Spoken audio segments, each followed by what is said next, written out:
Things. I'm pretty sure you read the title. We have reached a new level of media literacy. Well, the lack of it. Because if you've been searching through, social media and whatnot, I'm pretty sure you came across some videos discussing certain stories and, videos and whatnot about certain characters in certain TV shows, mainly anime, and how, like, people are so illiterate and have the lack of any media literacy at all.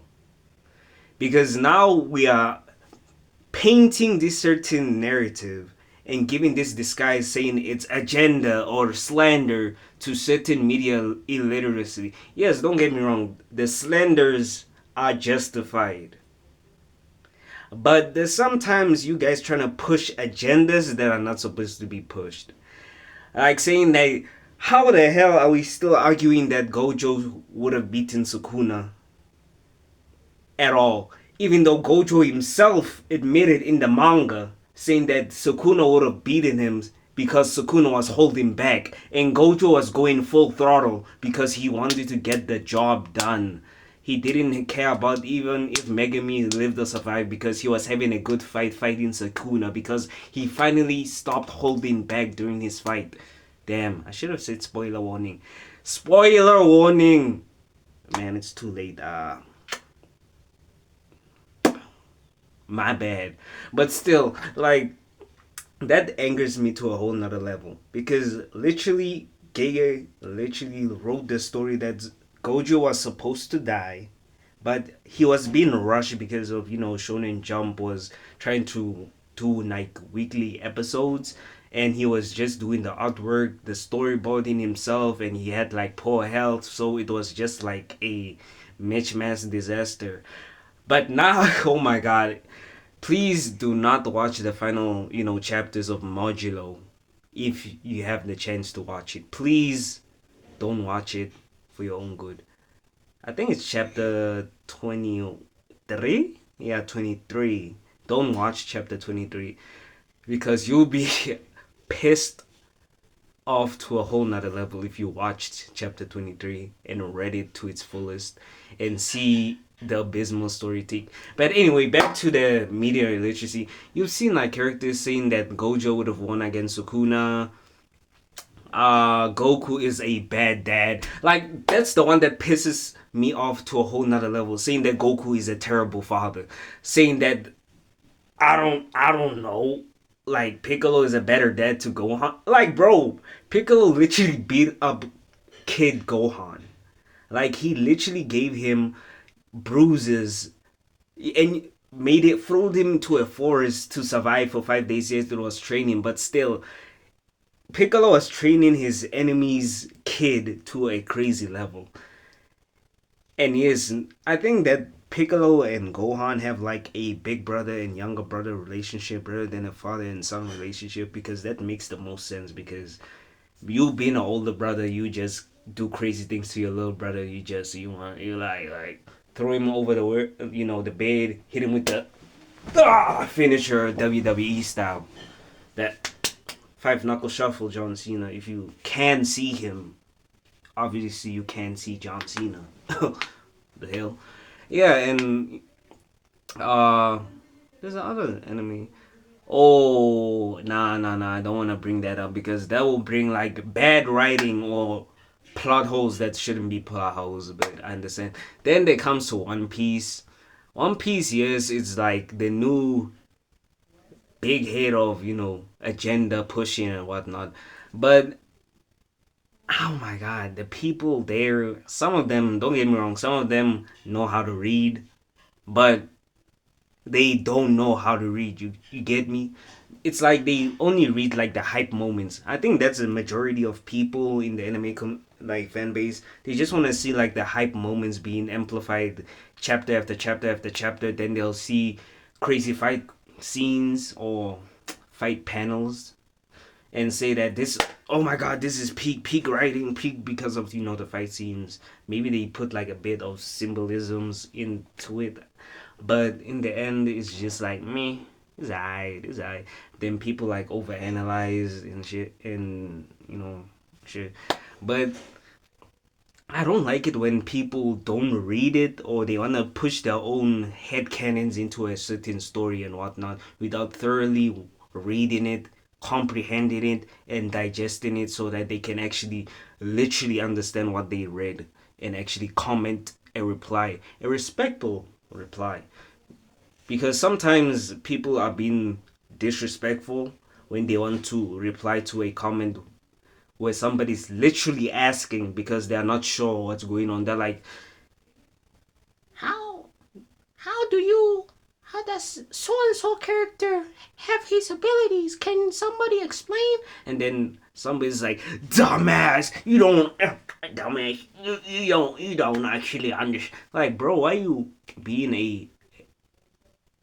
a turd and being disrespectful for this other particular person trying to actually ask a genuine question, no agenda, no other alternative, damn, my tongue, alternative motive. Like, he doesn't have any bad intentions. He's just asking they're just asking a genuine question about a character they don't know how their powers work. That's it. But some people are literally being literally. Then they comes to, oh my god, like Twitter is one of the most play. Twitter and TikTok, I think, cause Instagram don't go through those type of discussions. It's normally Twitter and TikTok when it comes to people not reading the source material at all. They just watch YouTubers or content creators who they themselves don't know what they're talking about. Some of them, they don't even read the source material. They just want to talk about the certain characters and capitalize on the fan base and the popularity, just like how people cosplay as characters they don't even watch and they don't even know, but they just want to be those characters because they are popular currently, so they just want to play as them, but they don't know who those characters are. They barely even know what series they come from. They just want to wear their costume and just be like, I know this. But when people ask them, they're like, I don't know, I just wear dongi, you know from Chainsaw Dude. Crazy. But media literacy is starting to be scary because it's like when you're the loudest person in the room, you have like the most attention. But when you're like somebody who's quiet, digesting the story and trying to actually inform people, like literally giving proper information, proper facts, and not not pushing any agenda because you don't want people to hate like misconstrued characters, like saying Mihawk is a fraud just because he hasn't had a freaking fight in the story yet to be shown. But we've seen Shanks only fight Kid. We literally only saw Shanks fight Kid, one shotting Kid. I don't even consider that a fight, more like a massacre because nigga, like Shanks just hit him with the Kamusare, aka Divine Departure for those who don't watch the dub.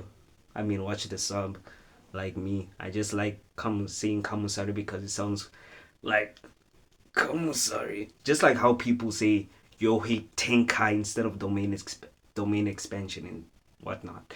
But yeah, because Mihawk hasn't had like a proper showcase of his abilities. We only saw him have an actual fight was during Marineford where he was going toe to toe. Come on, bro. Let's just say how it is. He literally went toe to toe with the Sword Saint Vista, the GOAT, W Vista, and only one shotting. I don't. Yeah, he literally one shot Zoro. Literally gave him a whole scar on his chest. Zoro also too. Like also characters like Sanji too. People mischaracterize him hard because of Toei animators adding gooner scenes where Sanji isn't particularly that type of a gooner. like that. Like it's like people maximize their um Gunnar gauge to 1 billion because now, because people. Let me be honest. People don't read the manga, the One Piece manga. Most people don't read the One Piece manga. They watch the anime because it's easy for them to consume. But the anime itself, it's like, oh my, like don't get me wrong.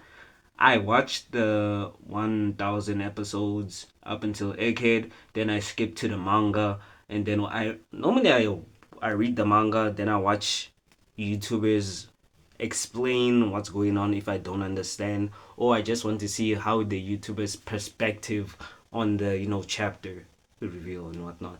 But I I'm starting to realize that why people gravitate more to the One Piece manga than the anime, because the anime stretches the runtime times 1 billion too. Because tell me how we have 1,000 episodes in One Piece, which has like over 1,000. Is it 1,100 and is it 52 to 53 chapters in One Piece? Then in JoJo's Bizarre Adventures, it has like more pages. More pages. I think yeah, JoJo, like JoJo's doesn't have that much chapters, but it has more pages.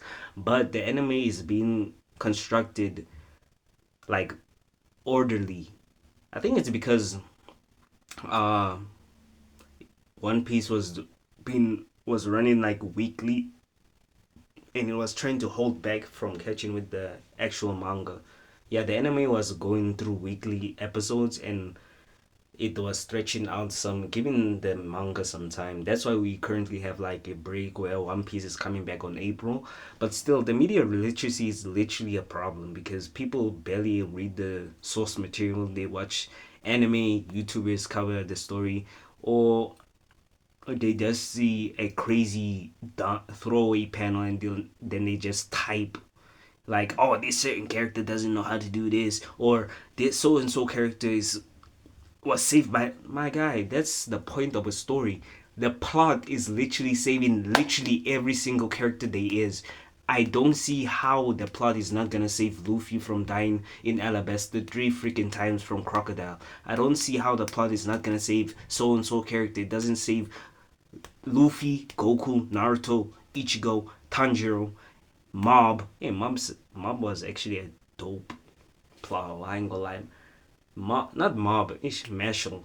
Mashal and Mob are literally like confusing because yes, they have like opposite powers, but they just have like the same ball card, strict facial expression. But now Mob has more emotions right now in season 3 of Mob Psycho 100, aka the final season. I wish like the author of Mob Psycho 100 could have made like a season 4 and actually made like Mob growed up and actually was part of the One Punch Man anime instead of the One Punch Man being a manga in the Mob Psycho 100 universe.